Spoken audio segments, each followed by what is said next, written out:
Assalamualaikum warahmatullahi wabarakatuh.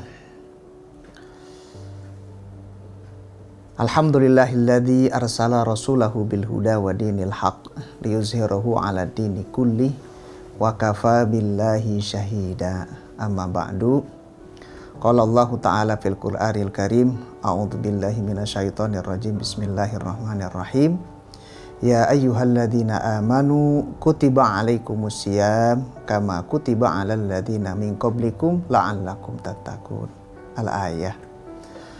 Alhamdulillah, pada kesempatan hari ini kita masih bisa bersilaturahmi, melaksanakan ibadah-ibadah yang mahdhah, terlebih juga pada tahun 1444 Hijriah ini atau bertepatan dengan tahun 2023 Masehi. Allah masih berikan kesempatan kepada kita untuk sama-sama menjalankan ibadah puasa, dan tentunya bulan ini adalah bulan yang penuh cucuran maghfirah, bulan yang penuh dengan cucuran rahmat, dan tentunya juga bulan yang memang itqun minan nar atau menyelamatkan kita dari api neraka.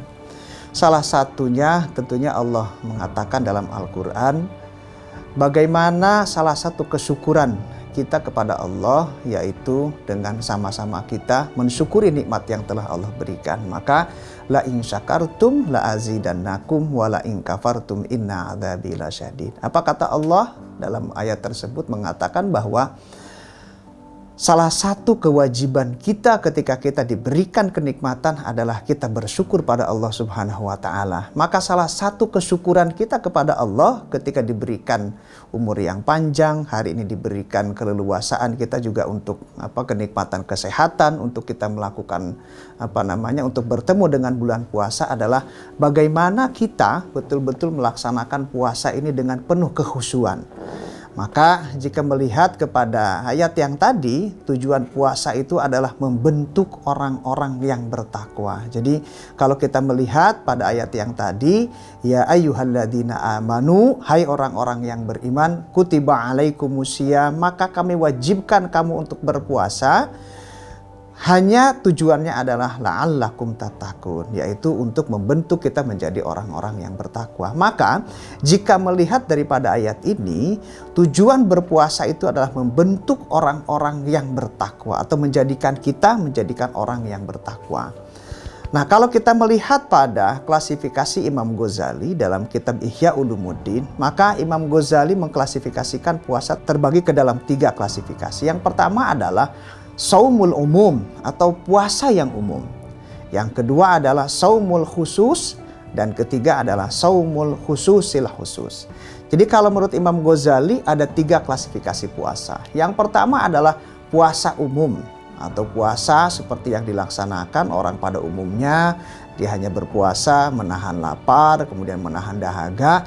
Itu adalah saumul umum atau klasifikasi yang pertama menurut Imam Ghazali adalah puasa yang dilakukan oleh orang-orang yang hanya menahan lapar, yang hanya menahan haus dan dahaga. Jadi kalau kita melihat pada klasifikasi yang pertama, ini adalah orang yang biasa saja melakukan puasa. Jadi kalau kita ingin melihat klasifikasi ini, kategorinya kategori yang standar. Jadi kategori yang paling rendah orang melakukan berpuasa atau beribadah puasa, itu adalah kategori yang paling rendah. Karena apa? Dia berpuasa hanya untuk menahan haus, hanya menahan lapar, tapi hal-hal yang lain tetap dilakukannya. Ini adalah saumul umum. Sementara klasifikasi yang kedua atau kategori yang kedua adalah klasifikasi saumul khusus. Maka orang ini selain menahan dahaga, menahan haus, juga menahan nafsu. Tidak melakukan hal-hal yang gibah, tidak melakukan hal-hal yang memang melakukan untuk dosa.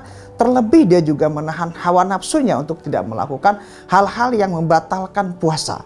Ini yang memang kategori saumul khusus. Sementara yang ketiga adalah saumul khususil khusus, yaitu benar-benar kita melakukan berpuasa yang sangat khusus atau very excellent gitu ya. Yang tadi adalah puasa yang kategori standar saja, biasa saja. Yang kedua adalah kategori puasa khusus, dan ini adalah yang sangat benar-benar khusus atau khawasil khusus. Nah, apa yang memang dipikirkan oleh orang-orang yang berpuasa gitu ya, dalam kategori saumul khususil khusus. Yang pertama, dia bukan hanya menahan lapar dan dahaga. Yang kedua, dia juga bukan hanya menahan hawa nafsu, tapi orang yang berpuasa dalam kategori yang ketiga ini adalah orang yang benar-benar melepaskan pikiran keduniaannya, hanya memikirkan bagaimana kehidupan akhiratnya. Ini adalah orang yang saumul khususil khusus. Maka kita berdoa pada Allah Subhanahu wa taala, mudah-mudahan kategori puasa kita bukan hanya kategori yang puasa saumul umum atau saumul khusus, tetapi juga mudah-mudahan Allah kategorikan kita atau kita termasuk yang memang klasifikasi saumnya atau ibadah puasanya adalah saumul khususil khusus, sehingga apa? Derajat takwa dapat kita dapatkan dari Allah Subhanahu wa taala. Jadi setelah 1 bulan kita melaksanakan ibadah puasa, bulan pendidikan, bulan tarbiyah yang akan kita lewati 1 bulan ke depan ini tentunya menjadikan kita sebagai orang-orang yang bertakwa, orang-orang yang mutakin, yang hidupnya hanya berpikir hanya untuk kepentingan akhirat, bukan hanya untuk kepentingan duniawi saja. Ini saya kira menjadi catatan berharga untuk kita bersama. Mudah-mudahan 1444 Hijriah ini kita lakukan ibadah puasa kita senantiasa mengantarkan kita menjadi orang-orang yang bertakwa. Hadanallahu wa iyyakum ajmain. Wallahu muwaffiq aqwamit thoriq. Wassalamualaikum warahmatullahi wabarakatuh.